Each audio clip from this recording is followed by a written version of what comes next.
Dear students, तो जैसा कि आपको पता है कि हमने न्यू 9th क्लास का कोर्स स्टार्ट किया है और उसका भी चैप्टर नंबर 6 हम लोग कर रहे हैं। तो आज हम 6.2 स्टार्ट करने वाले हैं। तो देखते हैं 6.2 का क्वेश्चन नंबर 1 क्या है। इसमें लिखा है कि for each following right angle triangles find the trigonometric ratios. First of all तो हमें यही नहीं पता कि राइट एंगल ट्राइंगल क्या है। ट्राइंगल तो हम श्योर कि आपको पता होगा, लेकिन राइट एंगल ट्राइंगल क्या होता है, और दूसरी बात ये ट्रिग्नोमेट्रिक रेशो किस चीज़ का नाम है। फर्स्ट ऑफ ऑल तो ये कि राइट एंगल ट्राइंगल वो एंगल हो जिसमें हमारे पास एक एंगल 90 डिग्री हो। ठीक है, एंगल्स होते हैं कोई 30 डिग्री, कोई 70 डिग्री, इस तरह अगर उसके अंदर कोई एक एंगल 90 डिग्री हो तो उस ट्राइंगल को राइट एंगल ट्राइंगल बोलते हैं, क्योंकि 90 डिग्री को हम राइट एंगल बोलते हैं ना, तो इसलिए राइट एंगल ट्राइंगल हो जाएगी। अब ट्रिग्नोमेट्रिक रेशियो क्या होती हैं, हमारे पास 6 जो हैं वो ट्रिग्नोमेट्रिक रेशियोज होती हैं। उनके अलग अलग फॉर्मूलाज हैं।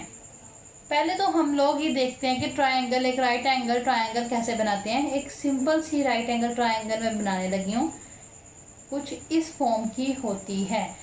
इसमें एक एंगल जो हमारे पास है वो 90 डिग्री होता है, बाकी कुछ भी हो सकते हैं, लेकिन एक जो है एंगल वो 90 डिग्री होता है। एक और इम्पोर्टेंट बात कि एक ये एंगल, एक ये एंगल और एक ये एंगल, ये तीनों जो एंगल हैं अगर हम इनका सम करते हैं, लेट्स सपोज ये थीटा एंगल और ये एंगल है फाई, 3 एंगल हो गए ना, 90, थीटा और फाई। अगर हम राइट एंगल ट्राइंगल डिग्री कर रहे हैं तो 90, थीटा और फाई, इनको ऐड करने से आंसर आएगा 180 डिग्री। ये कॉन्सेप्ट हमारा काफ़ी सारा यूज़ होगा इस चैप्टर में, तो ये बात आपने याद रखनी है। आगे चलते हैं, ट्रिग्नोमेट्रिक रेशियोज जो हैं वो क्या होती हैं। रेशियो से आपको पता चल रहा है कि ये हमारे पास कोई ना कोई दो चीज़ों का डिवाइड करने से जो रेशियो बनती है वो होने वाली है। अब हम ना इनको, ये साइड 1 है, ये साइड 2 है, ये 3 है, इनको हम कोई नाम दे देते हैं। लेट्स सपोज मैं इसको ए बोल दूँ, इसको बी बोल दूँ और इसको सी बोल देती हूँ। सबसे पहले ट्रिग्नोमेट्रिक रेशियो में जो आती है वो है साइन थीटा। साइन थीटा क्या होता है, साइन थीटा की रेशियो क्या है कि हमने लेना होता है परपेंडिकुलर, और नीचे हम लोग ओवर में लिखते हैं हाइपोटेन्यूज। अब यहाँ पे एक बात मैं आपको बताना भूल गई हूँ कि परपेंडिकुलर हाइपोटेन्यूज होता क्या है। ये जो सीधी लाइन होती है जो 90 डिग्री का एंगल बनाती है, ये होती है परपेंडिकुलर। इसका मतलब क्या है कि ये है परपेंडिकुलर। ये जो तिरछी लाइन होती है, ये सबसे लंबी लाइन होती है, ये होती है हाइपोटेन्यूज। ठीक है जी। और ये जो लाइन होती है जिसके अंदर से थीटा निकल रहा होता है, ये होती है बेस। इसको कैपिटल बी से डिनोट कर लेते हैं हम एक दफ़ा। साइन थीटा क्या होता है, परपेंडिकुलर ओवर हाइपोटेन्यूज।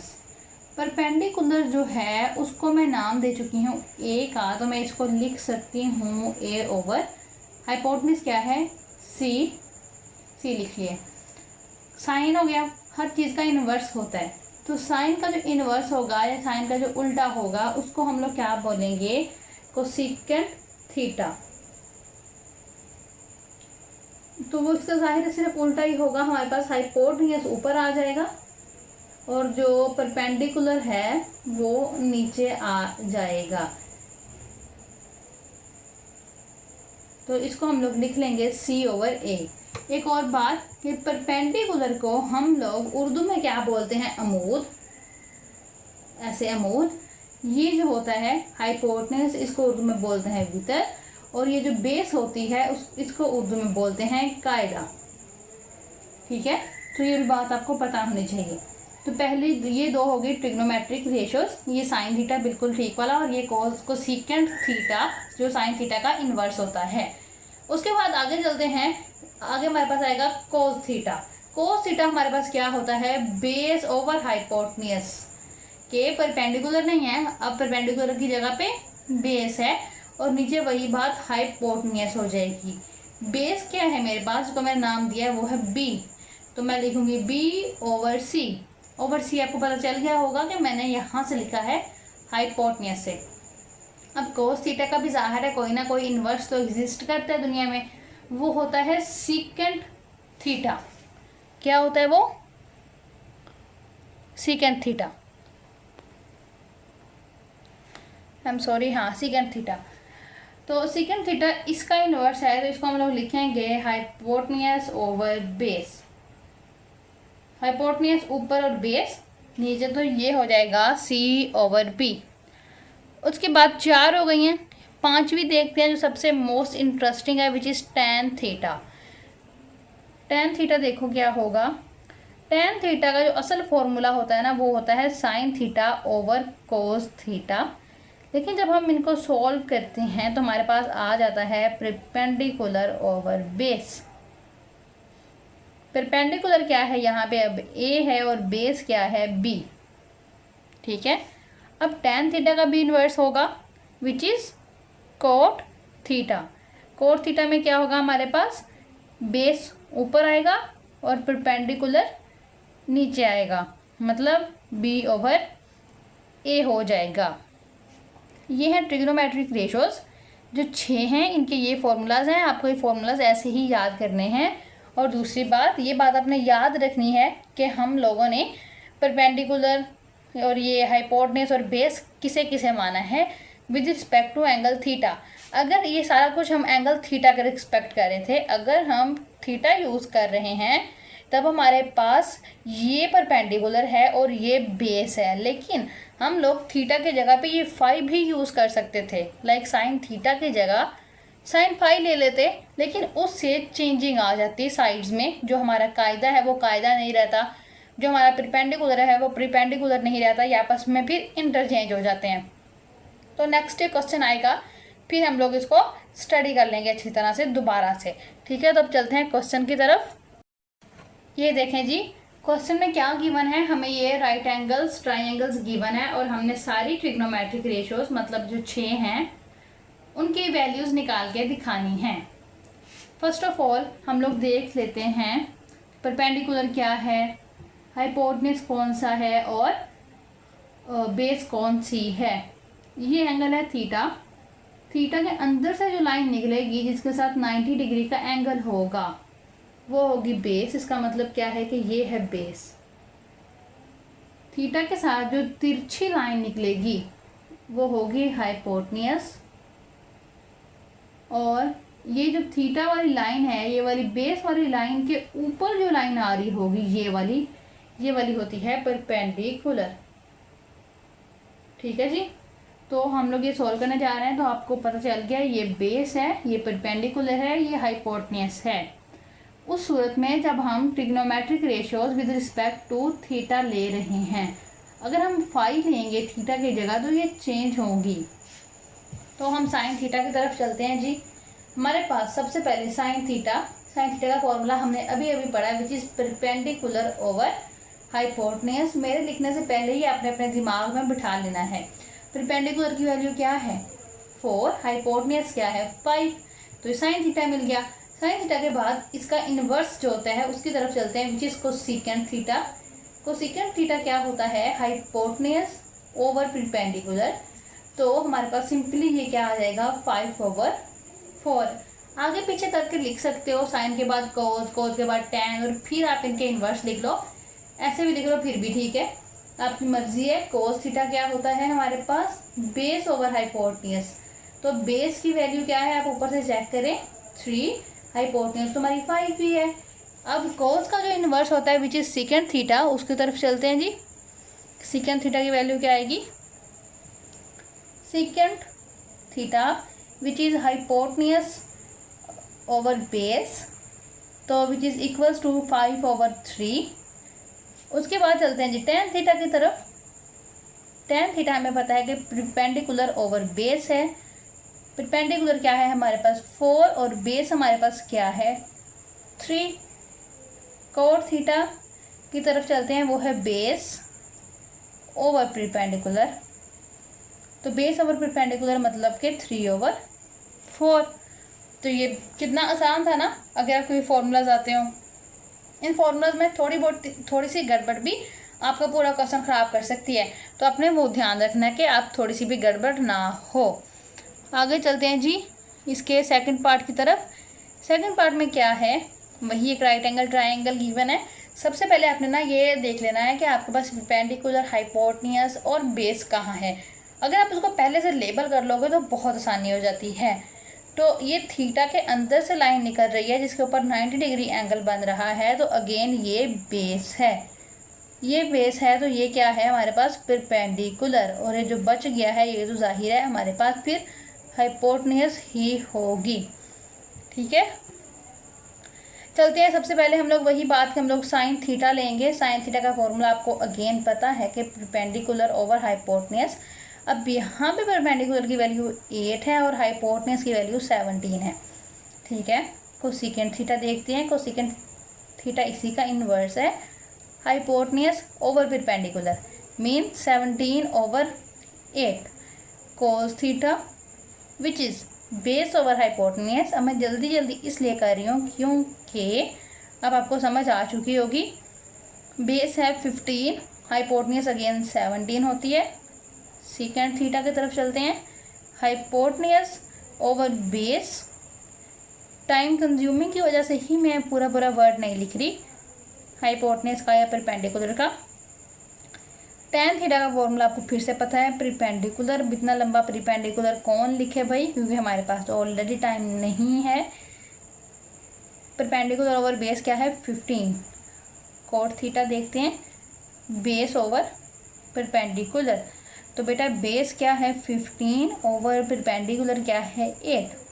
तो देखो कितना आसान था, काम कर लिया ना हमने आसानी से। ये काम सबकी वैल्यूज निकाल ली, ये second theta, tan theta, cot theta. तो इस तरह ट्रिग्नोमेट्रिक रेशियोज की वैल्यूज़ आ जाती हैं। जो मेजर काम है वो यही है कि आपने ट्रिग्नोमेट्रिक रेशियोज के जो फॉर्मूलाज हैं वो आपको अच्छी तरह आने चाहिए। ठीक है, अब आगे चलते हैं। है बेटा क्वेश्चन नंबर 2, तो स्टडी करते हैं हम। For the following right angle triangles, मतलब कि फिर हमारे पास वही ट्राइंगल्स हैं जिनमें एंगल एक 90 डिग्री होगा।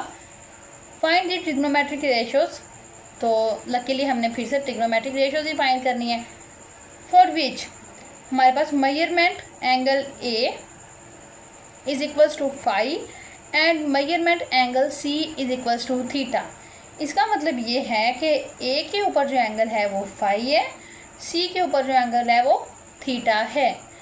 अब जो मैं आपको बात स्टार्ट में बता रही थी कि हम परपेंडिकुलर और हाइपोटेन्यूज या बेस जो है वो हमारी पोजीशन ऑफ थीटा या जो फाई होता है इस पे डिपेंड करता है, मतलब पोजीशन ऑफ एंगल पे डिपेंड करता है कि उस एंगल की पोजीशन विद रिस्पेक्ट टू ये 90 डिग्री, तो ये वाला एंगल है ना, विद रिस्पेक्ट टू 90 डिग्री क्या है उस हिसाब से होता है। अब हम लोग क्या करते हैं, सबसे पहले तो हम लोग देखते हैं कि थीटा के हिसाब से हमारा परपेंडिकुलर बेस हाइपोटेन्यूज क्या है और इस फाई के हिसाब से परपेंडिकुलर बेस और हाइपोटेन्यूज क्या है। ये थीटा है, मैंने कहा थीटा से निकलने वाली लाइन जिसके साथ 90 डिग्री एंगल होगा वो होगी बेस, और एक लाइन जो या इस 90 के साथ आगे मिल रही होगी वो होगी परपेंडिकुलर, और ये तिरछी लाइन तो जाहिर है हमारे पास हाइपोटेन्यूज ही होगी। ये थीटा की बात हो गई। अब फाई की बात करते हैं। फाई के लिए अगर मैं देखना चाहूँ बेस कौन सी है, वो लाइन जो यहाँ फाई से निकलेगी 90 डिग्री एंगल के साथ, उसके लिए ये थीटा के लिए तो ये हमारे पास परपेंडिकुलर है, लेकिन फाई के लिए परपेंडिकुलर नहीं बेस होगी। और फाई के लिए परपेंडिकुलर कौन सी लाइन है, ये वाली लाइन होगी, और हाइपोटेन्यूज दोनों का सेम ही रहेगा एज इट इज़। ठीक है, इसको मैं थीटा के तौर पर कंसिडर करती हूँ और एक और डायग्राम बना लेती हूँ फाई के लिए ताकि आप लोगों को समझने में आसानी हो जाए।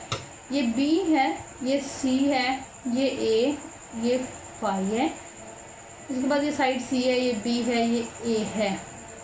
ये जो डायग्राम है इसको थीटा के हिसाब से हम लोग अरेंज कर लेते हैं।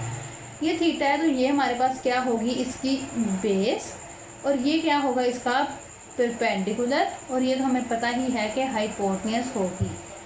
सिमिलरली ये होगी यहाँ पे हाइपोटेन्यूज, ये वाली लाइन जो निकल रही है ना बेटा जी ये हो जाएगी बेस, और ये जो निकल रही है ये हो जाएगी परपेंडिकुलर। ठीक है, अब हम सॉल्व करते हैं। जहाँ हमारे पास रेफरेंस थीटा का होगा हम इसको यूज़ कर लेंगे, और जहाँ पे रेफरेंस फाई का हो जाएगा हम इसको यूज़ कर लेंगे। ठीक है जी। तो चलिए स्टार्ट करते हैं हम। सबसे पहले साइन थीटा। साइन थीटा का आपको पता है फॉर्मूला क्या होता है, परपेंडिकुलर ओवर हाइपोटेन्यूज। थीटा है ना यहाँ पे, तो इस डायग्राम की तरफ चलेंगे, परपेंडिकुलर सी है, हाइपोटेन्यूज बी है, बात ख़त्म। टेन थीटा क्या होता है, परपेंडिकुलर ओवर बेस। थीटा है तो परपेंडिकुलर सी ही रहेगा, बेस क्या आ जाएगी ए, क्योंकि बेस ए है। कोस थीटा ही है एक दफ़ा ये, तो अभी थीटा में ही है, मतलब इसी डायग्राम में है। बुक में इस तरह था, कोई थीटा में था कोई फाई में था, लेकिन हम लोगों ने पहले थीटा वाले मैंने अलग लिख लिए और फाई वाले अलग, ताकि आप लोग कंफ्यूज ना हो। कोस का जो होता है फॉर्मूला वो क्या होता है, बेस ओवर हाइपोटेन्यूज। तो बेस क्या होगा हमारे पास ए ओवर हाइपोटेन्यूज क्या होगा बी। ठीक है जी। आगे हम चलते हैं फाई वालों की तरफ। अब देख रहे होंगे कि हमारे पास 1, 2 और 3 चीज़ें जो हैं वो फाई वाली हैं, यानी कि 3 trigonometric ratio with respect to phi लेनी है हमने। सबसे पहले कोस फाई। पहले कोस फाई का फॉर्मूला तो लिखे हैं हम लोग, बेस ओवर हाइपोटेन्यूज होता है। अब चूँकि एंगल फाई है, थीटा नहीं है, तो हम लोग इस डायग्राम की तरफ चलेंगे ना, ये वाली।